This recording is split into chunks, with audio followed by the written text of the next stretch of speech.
आज हम जिस बॉर्डर पर मौजूद हैं, यहाँ से जो भी गाड़ियाँ दिल्ली में प्रवेश करेंगी, खासकर अगर बात की जाए सिर्फ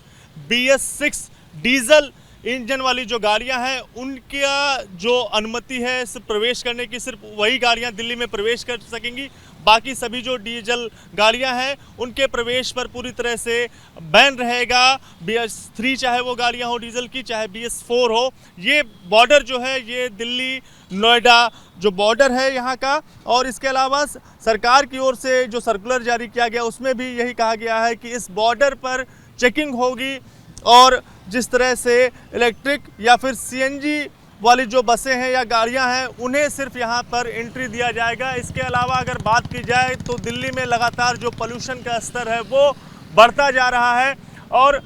लगातार चौथा दिन है जब दिल्ली की जो हवा है वो 300 के पार दर्ज हुई, यानी कि दिल्ली का जो AQI वो बेहद ख़राब स्थिति में लगातार चौथे दिन रहा है। और इन सब के बीच सुप्रीम कोर्ट ने भी इस बात को अपने संज्ञान में लिया है कि कहीं ना कहीं सरकार की ओर से ऐसे कदम प्रदूषण को कंट्रोल करने के लिए नहीं उठाए जा रहे हैं जिसके चलते प्रदूषण को काबू में किया जाए। लेकिन इन सब के बीच दिल्ली में प्रवेश करने वाली जो गाड़ियां हैं उनको प्रदूषण कम करने के लिए सिर्फ यही कहा गया है कि सिर्फ BS6 इंजन वाली जो गाड़ियां हैं डीजल की, सिर्फ उनकी ही एंट्री यहां पर दी जाएगी। बाकी सभी गाड़ियों को पूरी तरह से बैन किया जाएगा और अगर कोई भी गाड़ी वैसी बिना BS6 डीजल इंजन वाली अगर जाती है अंदर तो उस पर चालान भी किया जाएगा, कार्रवाई भी की जाएगी। लेकिन यहाँ पर कहीं भी कोई जो चेकिंग है वो यहाँ पर नज़र नहीं आ रही है। लेकिन इन सब के बीच लगातार प्रदूषण स्तर दिल्ली का बढ़ता जा रहा है और कहीं ना कहीं ये सारी चीज़ें भी इसके लिए जिम्मेदार हैं।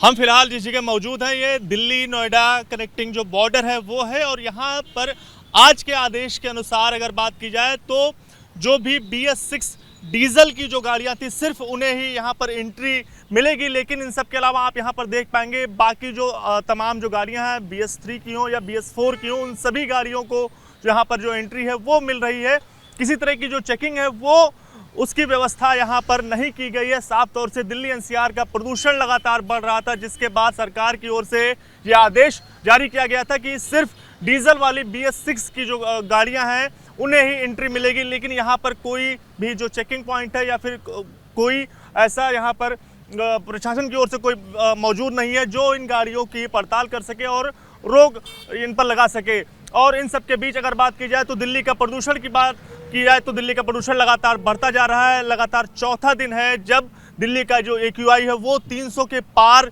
दर्ज हुआ है और लगातार बढ़ते प्रदूषण के बीच सुप्रीम कोर्ट ने भी इस बात को लेकर अपनी बात कही है कि साफ तौर से उसका कहना है कि सरकार की ओर से ऐसे कई सारे कदम जो हैं वो नहीं उठाए जा रहे हैं जिसके चलते दिल्ली का जो प्रदूषण है वो कंट्रोल में रहे। लेकिन इन सब के बावजूद अगर बात की जाए तो सरकार की ओर से ये ज़रूर कहा गया है कि BS6 डीजल वाली जो गाड़ियां हैं उन्हीं सिर्फ एंट्री दी जाएगी और बाकी जो तमाम जो दूसरी इंजन वाली जो गाड़ियां हैं उन सब पर जो रोक है उन्हें दिल्ली में एंटर नहीं करने दिया जाएगा। वो सभी जो बॉर्डर के इलाके हैं वहीं पर उन्हें रोक दिया जाएगा। लेकिन बॉर्डर की बात की जाए तो बॉर्डर पर कोई भी ऐसी व्यवस्था, कोई भी ऐसी चेकिंग नहीं है जिसके ये पता चले कि कौन सी गाड़ियां, कौन से इंजन वाली जो गाड़ियां हैं वो बॉर्डर के अंदर प्रवेश कर रही हैं और दिल्ली में जाके प्रदूषण फैला रही हैं। साफ तौर से कहीं ना कहीं जो मेरे ठीक पीछे आप गाड़ियाँ देख पाएंगे ये अगर दिल्ली में जाती हैं